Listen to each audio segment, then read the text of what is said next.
നമ്മൾ പല ആളുകളും കരുതിയിരിക്കുന്നത് ഈ സ്ട്രോക്ക് അപ്രതീക്ഷിതമായിട്ട് വരുന്ന ഒരു കാര്യമായിട്ടാണ്. പക്ഷെ സത്യത്തില് ഇത് വരുന്നതിന് മുന്നേ ആയിട്ട് ഒരു 5-6 ദിവസം മുന്നേ അല്ലെങ്കിൽ ഒരു 10 ദിവസം മുന്നേ ഒക്കെ ആയിട്ട് നമ്മുടെ ശരീരം നമുക്ക് കുറച്ച് ലക്ഷണങ്ങൾ കാണിച്ചു തരും. ഈ ഒരു ലക്ഷണങ്ങൾ നിങ്ങൾ തിരിച്ചറിയുകയാണെങ്കിൽ നിങ്ങളുടെ സ്വന്തം ജീവൻ അല്ലെങ്കിൽ നിങ്ങളുടെ കൂടെയുള്ളവരുടെ ജീവനും നിങ്ങൾക്ക് തീർച്ചയായിട്ടും രക്ഷിക്കാനായിട്ട് സാധിക്കും.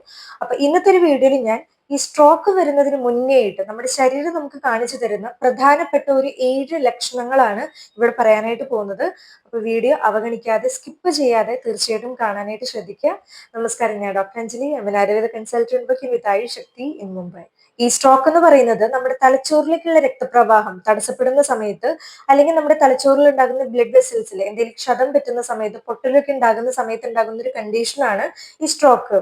അപ്പൊ ഈ സ്ട്രോക്ക് വരുന്നതിന് മുന്നേയിട്ട് നമ്മുടെ ശരീരം ചില പ്രത്യേകതരം മാറ്റങ്ങൾ കാണിക്കും. അതിൽ ഒന്നാമത്തെ ഒരു ലക്ഷണമാണ് ഫേസ് ഡ്രൂപ്പിംഗ്. ഫേസ് ഡ്രോപ്പിംഗ് എന്ന് പറഞ്ഞാൽ ഈ പിക്ചറിൽ കാണിക്കുന്നത് പോലെ നമ്മുടെ മുഖത്തിന്റെ ഒരു ഭാഗം ഉണ്ടല്ലോ, ഒരു സൈഡ്, ഏതെങ്കിലും ഒരു സൈഡ് കോടിപ്പോകുന്നത് പോലെ നമുക്ക് തോന്നും. ചിരിക്കാനായിട്ട് പറ്റില്ല, ചിരിക്കുന്ന സമയത്ത് മുഖത്തിന്റെ ഒരു വശം ഒരു ഭാഗത്തേക്ക് പോകുന്നത് പോലെ, ഭക്ഷണം കഴിക്കാനുള്ള ഒരു ബുദ്ധിമുട്ട്, സംസാരിക്കാനായിട്ടുള്ള ഒരു ബുദ്ധിമുട്ട്, കിടക്കുന്ന സമയത്ത് കണ്ണടയ്ക്കാനായിട്ട് പറ്റാത്തതുപോലെ, അതായത് ഒരു ഭാഗത്തേക്കുള്ള സെൻസേഷൻ നല്ല രീതിയിൽ കുറയുന്നതാണ് ഈ ഫേസ് ഡ്രോപ്പിംഗ്, ഫേഷ്യൽ പാൾസി എന്നൊക്കെ നമ്മളിങ്ങനെ പറയും. ഇത് എന്തുകൊണ്ടാണ് ഉണ്ടാകുന്നത് വെച്ച് കഴിഞ്ഞാൽ തലച്ചോറിലേക്കുള്ള മോട്ടോർ നെർവിന്റെ സപ്ലൈ കുറയുന്ന സമയത്താണ് ഇത്തരത്തിലുള്ള ലക്ഷണങ്ങൾ കൂടുതലായിട്ട് കാണാം. പെട്ടെന്ന് ഒരു ദിവസത്തിൽ ഉണ്ടാകണം എന്നൊരു നിർബന്ധമില്ല കേട്ടോ. പതുക്കെ പതുക്കെയും ഈ ലക്ഷണങ്ങൾ നമ്മുടെ ശരീരത്തിൽ കണ്ടു എന്നും വരാം. അപ്പൊ ഇതാണ് ആദ്യം നമ്മൾ കാണിക്കുന്ന, നമ്മുടെ ശരീരത്തിൽ കാണിക്കുന്ന ഒരു ലക്ഷണം, ഫേസ് ഡ്രോപ്പിംഗ്. രണ്ടാമത്തെ ഒരു ലക്ഷണമാണ് കൈകാലുകളിലേക്കുള്ള ഒരു ബലം നന്നായിട്ട് കുറയുക. പല ആളുകളും ഇതിനൊരു ക്ഷീണമായിട്ട് കണ്ടിട്ട് തള്ളിക്കളയാറുണ്ട്. നിങ്ങൾ പെട്ടെന്ന് ഒരു സുപ്രഭാതത്തിൽ നിങ്ങൾക്ക് യാതൊരുവിധ പ്രശ്നവും ഉണ്ടായിരുന്നില്ല, പെട്ടെന്ന് നിങ്ങൾക്ക് കൈകളിലും അല്ലെങ്കിൽ കാലുകളിലും നന്നായിട്ട് ബലം കുറഞ്ഞു വരികയാണ്, അല്ലെങ്കിൽ ഫോണൊക്കെ ഇങ്ങനെ പിടിക്കാനായിട്ടുള്ള ഒരു ബുദ്ധിമുട്ട്, കൈകൾ അല്ലെങ്കിൽ കാലുകൾ ഉയർത്താനായിട്ടുള്ള ഒരു ബുദ്ധിമുട്ട്, നടക്കുന്ന സമയത്ത് കുഴഞ്ഞു വീഴാൻ പോകുന്നത് പോലെ, അല്ലെങ്കിൽ ഒരു സൈഡിലേക്കുള്ള ഒരു സെൻസേഷൻ നന്നായിട്ട് കുറഞ്ഞു വരുന്നത് പോലെ, ഇത്തരത്തിലുള്ള ലക്ഷണങ്ങൾ നിങ്ങൾക്ക് തോന്നുകയാണെങ്കിൽ ഇത് സ്ട്രോക്കിന്റെ ഒരു വാർണിംഗ് സൈൻ ആയിട്ട് നമുക്ക് കണക്കാക്കാനായിട്ട് പറ്റും. ഇത്തരത്തിൽ കണ്ടുവരികയാണെങ്കിൽ പെട്ടെന്ന് നിങ്ങൾ ഒരു ഡോക്ടറെ കാണാനായിട്ടും കൂടി നിങ്ങൾ ശ്രദ്ധിക്കണം. ഇനി അടുത്തതാണ് സംസാരത്തിൽ കണ്ടുവരുന്ന ചെറിയ മാറ്റങ്ങൾ. ഇതെന്ന് പറഞ്ഞാൽ സ്ട്രോക്കിന്റെ ഒരു ഡേഞ്ചർ ആയിട്ടുള്ള ഏർലി സൈൻ ആയിട്ട് നമുക്ക് കണക്കാക്കാൻ പറ്റും കേട്ടോ. അതായത് നമ്മൾ സംസാരിക്കുന്ന സമയത്ത് നമ്മൾ വ്യക്തമല്ലാത്ത രീതിയിൽ നമ്മൾ സംസാരിക്കുക, ഒരു സെന്റൻസ് മുഴുവനായിട്ട് നിങ്ങൾക്ക് കംപ്ലീറ്റ് ചെയ്യാനായിട്ട് പറ്റുന്നില്ല, പതുക്കെ പതുക്കെ സംസാരിക്കുക, സംസാരിക്കുന്ന സമയത്ത് നാക്ക് നന്നായിട്ട് കുഴഞ്ഞു പോകുന്നത് പോലെ, ഈ നാക്കിലേക്കുള്ള ഒരു ബലം നന്നായിട്ട് കുറയുന്നത് പോലെയൊക്കെ തോന്നുകയാണെങ്കിൽ ഇതൊരു ഡേഞ്ചർ ആയിട്ടുള്ള ഒരു കണ്ടീഷനാണ്. എഗെയിൻ നമുക്ക് ഒരു ദിവസം കൊണ്ട് ഈ ഒരു ലക്ഷണം കണ്ടുവന്നൊന്നും വരില്ല കേട്ടോ. നമുക്ക് കുറച്ച് ദിവസം മുന്നേ നമുക്ക് ഇത്തരത്തിൽ ചെറിയൊരു കുഴച്ചിലൊക്കെ പോലെ തോന്നും. പക്ഷെ ഒരു 5-6 ദിവസം കഴിയുമ്പോൾ ഇത് കുറച്ച് കൂടുതലായിട്ട് പതുക്കെ പതുക്കെ ഒരു സ്ട്രോക്കിലേക്ക് കൺവേർട്ട് ആവാനുള്ള ചാൻസസ് ഉണ്ട്.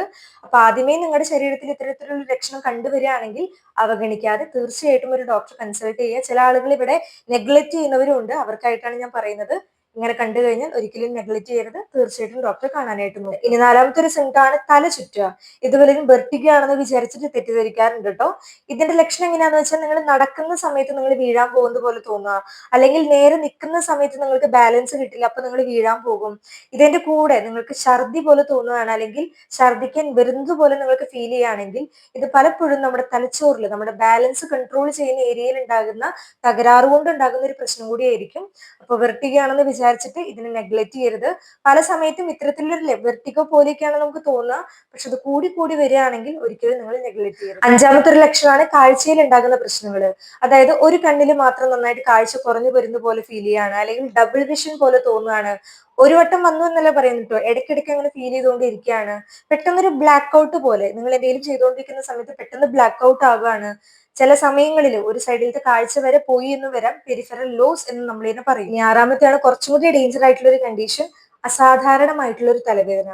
നിങ്ങൾ നിങ്ങളുടെ ജീവിതത്തിൽ ഇതുവരെ അനുഭവിക്കാത്ത രീതിയിലുള്ള ഒരു വേദന നിങ്ങൾക്ക് തോന്നുകയാണ്, ശരിക്കും ഒരു എർത്തടിക്കുന്നത് പോലെ, കുത്തുന്നത് പോലെ, അത്രയും ഷാർപ്പായിട്ടുള്ള ഒരു വേദന, അതിന്റെ കൂടെ ഛർദി തോന്നുന്നുണ്ട്, കഴുത്തിന്റെ ഭാഗത്തൊക്കെ ഒരു സ്റ്റിഫ്നെസ് തോന്നുകയാണെങ്കിൽ ഇത് പലപ്പോഴും ഒരു നോർമൽ ആയിട്ടുള്ള ഒരു തലവേദനയല്ല, ബ്രെയിൻ ഹെമറേജ്, അതായത് ബ്ലീഡിംഗ് സ്ട്രോക്ക് കൊണ്ടും ഈ ഒരു കണ്ടീഷൻ വന്നേക്കാം. പലപ്പോഴും മൈഗ്രെയിൻ ഫേസ് ചെയ്തിട്ടുള്ള ആളുകൾക്ക് അറിയാം, ഇതെന്ന് പറഞ്ഞാൽ അതിനേക്കാളും സീവിയർ ആയിട്ടുള്ള ഒരു വേദന, പെയിൻ കില്ലർ എടുത്താൽ വരെ മാറാത്തത്. ഈ ഒരു കണ്ടീഷനിൽ പെയിൻ കില്ലർ എടുത്താൽ വരെ വേദന ഒന്നും മാറില്ല. അപ്പൊ നിങ്ങൾക്ക് ഇത്തരത്തില് അസാധാരണമായിട്ട് ഒരു തലവേദന തോന്നുകയാണെങ്കിൽ ഒരിക്കലും നിങ്ങൾ തള്ളിക്കളയരുത്, ഡോക്ടറെ കാണാനായിട്ടും കൂടി നിങ്ങൾ ശ്രദ്ധിക്കണം. ഇനി അവസാനത്തെ ഒരു ലക്ഷണമാണ് മാനസികമായിട്ടുള്ള ഒരു ആശയക്കുഴപ്പം, അതായത് ഒരു കൺഫ്യൂഷൻ പോലെ നമുക്ക് തോന്നുക. ഇതും പതുക്കെ പതുക്കെ കണ്ടുവരുന്ന ഒരു ലക്ഷണം കൂടിയാണ് കേട്ടോ. അതായത് ഇവിടെ വെച്ച കാര്യം മറന്നു പോവുക, അല്ലെങ്കിൽ ആളുകളുടെ പേര് മറന്നു പോവുക, ഒരാൾ നമ്മളോട് സംസാരിക്കുന്ന സമയത്ത് ശ്രദ്ധ കൊടുത്ത് സംസാരിക്കാനായിട്ട് പറ്റുന്നില്ല, സ്ഥലങ്ങൾ മറന്നു പോവുക, ഇത്തരത്തിൽ നിങ്ങൾക്ക് ആകെ കൂടി ഒരു കൺഫ്യൂഷൻ തോന്നുകയാണ്, മൂഡ് പെട്ടെന്ന് ചേഞ്ച് ആവുകയാണ്, ഇങ്ങനെയൊക്കെ തോന്നുകയാണെങ്കിൽ ഇതും കുറച്ച് ഡേഞ്ചർ ആയിട്ടുള്ള ഒരു കണ്ടീഷൻ തന്നെയാണ്. പതുക്കെ പതുക്കെ അത് സ്ട്രോക്കിലേക്ക് മാറാനുള്ള ഒരു ചാൻസസ് ഉണ്ട്. ഇത്രയും പറഞ്ഞിട്ടുള്ള ലക്ഷണങ്ങളാണ് നമുക്ക് സ്ട്രോക്ക് വരുന്നതിന് മുന്നേ നമ്മുടെ ശരീരം നമുക്ക് കാണിച്ചു തരുന്ന കുറച്ച് ലക്ഷണങ്ങൾ. ഞാൻ ഇവിടെ ഈ പറഞ്ഞിട്ടുള്ള ലക്ഷണങ്ങളിൽ എല്ലാ ലക്ഷണങ്ങളും ഒരു വ്യക്തിക്ക് വരണമെന്ന് യാതൊരു നിർബന്ധവുമില്ല. ഒന്നോ രണ്ടോ ലക്ഷണങ്ങളും ആകാം. പക്ഷേ ചില ആളുകൾക്ക് എന്ന് പറഞ്ഞു കഴിഞ്ഞാൽ ഒരു 10-15 മിനിറ്റ് ഒരു ദിവസത്തിൽ ആദ്യം വരും, എന്നിട്ട് അത് വീണ്ടും നോർമൽ ആകും. പിറ്റേ ദിവസം അല്ലെങ്കിൽ 2 ദിവസം കഴിയുമ്പോൾ വീണ്ടും ഈ ലക്ഷണങ്ങൾ കണ്ടെന്ന് വരാം. അങ്ങനെ അങ്ങനെ അങ്ങനെ പതുക്കെ പതുക്കെ പോയിട്ട് അത് സ്ട്രോക്കിലേക്ക് മാറാം. ചില ആളുകൾക്ക് ഒരു 48 മണിക്കൂറിനുള്ളിൽ, ഒരു ദിവസത്തിനുള്ളിലും സ്ട്രോക്ക് ആയിട്ട് വരുന്ന കണ്ടീഷൻസും കണ്ടുവരുന്നുണ്ട്. അപ്പൊ നിങ്ങൾ മനസ്സിലാക്കേണ്ട ഒരു കോഡ് ഉണ്ട്, ഫാസ്റ്റ്. ഫാസ്റ്റ് എന്ന് പറയുന്ന ഒരു കോഡ് നിങ്ങൾ മനസ്സിലാക്കുക. ഫാസ്റ്റ് എന്ന് പറഞ്ഞാൽ ഫേസ് ഡ്രൂപ്പിംഗ്, എ എന്ന് പറഞ്ഞാൽ ആം വീക്ക്നെസ്, അതായത് കൈകൾ നന്നായിട്ട് വീക്കായി വരിക, എസ് എന്ന് പറഞ്ഞാൽ സ്പീച്ച് ഡിഫിക്കൽട്ടി, സംസാരിക്കാനായിട്ടുള്ള ഒരു ബുദ്ധിമുട്ട്, ടി എന്ന് പറഞ്ഞാൽ ടൈം ടു ആക്ട് ഇമ്മീഡിയറ്റ്ലി, അതായത് പെട്ടെന്ന് ആക്ട് ചെയ്യാനും കൂടി നോക്കുക. ഈ സ്ട്രോക്ക് എന്ന് പറയുന്ന ഒരു കാര്യം സഡൻ ആയിട്ട് വരുന്ന ഒന്നല്ല, പതുക്കെ പതുക്കെ നമ്മുടെ ശരീരത്തിലെ ലക്ഷണങ്ങൾ കാണും. വൺസ് അത് വന്നു കഴിഞ്ഞു കഴിഞ്ഞാൽ പാരലിസിസ് പോലെയുള്ള പ്രശ്നങ്ങൾ ഉണ്ടാകാം, സ്പീച്ച് ലോസ്, അതായത് സംസാരം പൂർണ്ണമായിട്ട് നഷ്ടപ്പെട്ടു എന്ന് വരാം, മെമ്മറി ലോസ് ആയിട്ടെന്ന് വരാം. അപ്പൊ ഇത്തരത്തിലുള്ള പല ലക്ഷണങ്ങളും കണ്ടു എന്ന് വരാം. പക്ഷെ ഏർലി സ്റ്റേജിൽ നമ്മൾ ആദ്യം തന്നെ ഇതിനെ കണ്ടുപിടിക്കുകയാണെങ്കിൽ 100% നമുക്ക് ഇതിനെ റിക്കവറി ചെയ്യാനുള്ള ധാരാളം ചാൻസസ് ഉണ്ട്. മരുന്നിലൂടെയും ധാരാളം തെറാപ്പിസിലൂടെയും ഒക്കെ നമുക്ക് ഇതിനെ റിക്കവറി ചെയ്ത് കൊണ്ടുവരാനും പറ്റും. അപ്പൊ ലക്ഷണങ്ങൾ കാണുകയാണെങ്കിൽ ഒരിക്കലും നിങ്ങൾ നെഗ്ലക്ട് ചെയ്യരുത്. തീർച്ചയായിട്ടും നിങ്ങളൊരു ഡോക്ടറെ കൺസൾട്ട് ചെയ്തതിന് വേണ്ട എല്ലാ കാര്യങ്ങളും ചെയ്ത് ഇതിനെ റിക്കവറി ചെയ്യാനും കൂടി ശ്രദ്ധിക്കുക. സോ വീഡിയോ എല്ലാവർക്കും ഇൻഫോർമേറ്റീവ് ആയില്ലെങ്കിൽ, ഇഷ്ടമായി എന്ന് വിചാരിക്കുകയാണ്, ഇൻഫോർമേറ്റീവ് ആയെന്ന് തോന്നുകയാണെങ്കിൽ തീർച്ചയായിട്ടും എല്ലാവർക്കും ഷെയർ ചെയ്ത് കൊടുക്കാനും കൂടി ശ്രദ്ധിക്കണം. ഇൻഫോർമേറ്റീവ് ആയെങ്കിൽ ലൈക്ക് ചെയ്യുക, ചാനലിൽ പുതിയ ആരെങ്കിലും ഉണ്ടെങ്കിൽ സബ്സ്ക്രൈബ് സപ്പോർട്ട് ചെയ്യാനും കൂടി മറക്കരുത്. സോ മറ്റൊരു വീഡിയോയിൽ വീണ്ടും കാണുന്നത് വരെ നന്ദി, നമസ്കാരം.